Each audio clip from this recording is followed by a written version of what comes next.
When a volcano erupts, the sky darkens and a thick grey blanket descends over the landscape, burying entire cities in what looks like ordinary dust. We instinctively compare it to the ash left behind by a campfire or a burnt piece of paper, soft, flaky, and harmless. But this comparison is a deadly illusion. Volcanic ash is not born from burning organic matter. It is born from unimaginable geological violence. To truly understand the destructive power of a volcanic eruption, we cannot just look at the mountain itself. We must look closer. We have to dive into the microscopic realm, peeling back the layers of reality until we reach the nanoscale. When you place a single grain of this gray powder under a high-powered scanning electron microscope and zoom in 20,000 times, the illusion of soft dust completely shatters. You are not looking at ash. You are looking at an alien landscape of jagged, razor-sharp shards of shattered glass and violently torn rock. These are microscopic daggers, thinner than a human hair, forged in the boiling belly of the earth and frozen in a fraction of a second. This is a journey into the hidden architecture of an explosion, a world where the laws of geology operate at the edge of a scalpel. To comprehend how these microscopic blades are formed, we must travel back to the moment of their violent birth. Deep beneath the Earth's crust, temperatures exceed 2,000 degrees Fahrenheit, turning solid rock into a thick, glowing, viscous fluid called magma. But this magma is not just liquid stone. It is heavily pressurized, packed full of dissolved gases like water vapor, carbon dioxide, and sulfur dioxide. As this magma rises toward the surface, the immense crushing pressure of the Earth above it begins to drop. This sudden depressurization causes the dissolved gases to rapidly expand, forming millions of bubbles within the liquid rock. It is the exact same physics you witness when you aggressively shake a bottle of champagne and violently pop the cork. Instead of liquid flying into the air, it is molten rock. The expanding gas bubbles rip the liquid magma into tiny shreds.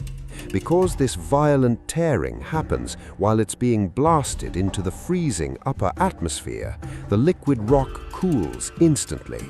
It does not have time to form organized, structured crystals. Instead, it flashes into a chaotic, disordered state. It becomes volcanic glass. Every single particle of ash is a frozen snapshot of an explosion. Let us begin our magnification journey. At 100x magnification, the gray powder loses its uniformity. It begins to look like a chaotic construction site. You can identify three distinct types of debris: dark, dense chunks of old rock torn from the volcano's throat, geometric, translucent mineral crystals that formed slowly before the eruption, and highly irregular, pale fragments that look incredibly porous. Pushing past the limits of optical microscopes, we engage the electron beam and zoom in to 1000x magnification. Now we isolate a single grain of those pale, porous fragments. It looks exactly like a microscopic sea sponge or a piece of jagged pumice. The surface is riddled with deep, perfectly circular pits and dark cave-like hollows. These features are known to geologists as vesticules. These vesticules are the ghost impressions of the gas bubbles that tore the magma apart. When the bubble expanded and popped, the liquid rock around it froze the exact shape of the ruptured cavity. You are looking at the exact epicenter of a microscopic detonation, perfectly preserved in glass for all of eternity. But to see the true danger of this material, we must push the microscope to its absolute limits. At 20,000x magnification, the image becomes a terrifying abstract painting of lethal geometry. We are focusing entirely on the broken edges of those popped gas bubbles. They do not break cleanly. Because volcanic glass lacks a regular crystalline structure, it shatters in a specific pattern called a conchoidal fracture. This creates curved, shell-like breakages that taper down to edges consisting of only a few atoms thick. These edges are, quite literally, as sharp as surgical scalpels. They are so sharp and the particles are so incredibly small that when humans or animals breathe in volcanic ash, it bypasses the body's natural filtration systems. It travels deep into the darkest, smallest branches of the lungs, directly into the alveoli, where oxygen exchange takes place. When your body detects these foreign invaders, it deploys immune cells called macrophages to engulf and destroy them. But volcanic glass is completely indigestible. Worse, the razor-sharp edges of the ash physically slice the macrophages open from the inside out, killing the immune cells. This triggers a cascading biological failure. The resulting severe inflammation causes the lung tissue to aggressively scar over, replacing soft breathing tissue with rigid, fibrous collagen. This fatal, irreversible condition is known as silicosis. The lungs effectively turn to stone, suffocating the victim from the inside. This is why volcanic ash is responsible for devastating livestock die-offs and long-term human respiratory crises thousands of miles away from the eruption site. But biology is not the only victim of this microscopic architecture. In the late 20th century, humanity discovered exactly what happens when our most advanced engineering collides with a cloud of suspended rock glass. In 1982, British Airways Flight 9 flew directly into an invisible ash cloud from Mount Galunggung in Indonesia at 37,000 feet. The results were terrifying and instantaneous. Volcanic ash has a melting point of around 1,100 degrees Celsius. The core operating temperature of a commercial jet engine is over 1,400 degrees Celsius. When those razor-sharp microscopic glass shards get sucked into the combustion chamber, they don't burn, they melt. They turn back into glowing liquid rock in a fraction of a second. This sticky, molten magma then flows past the combustion chamber and hits the cooler turbine blades at the rear of the engine. Instantly, the liquid rock freezes again, welding itself directly to the precision-engineered metal.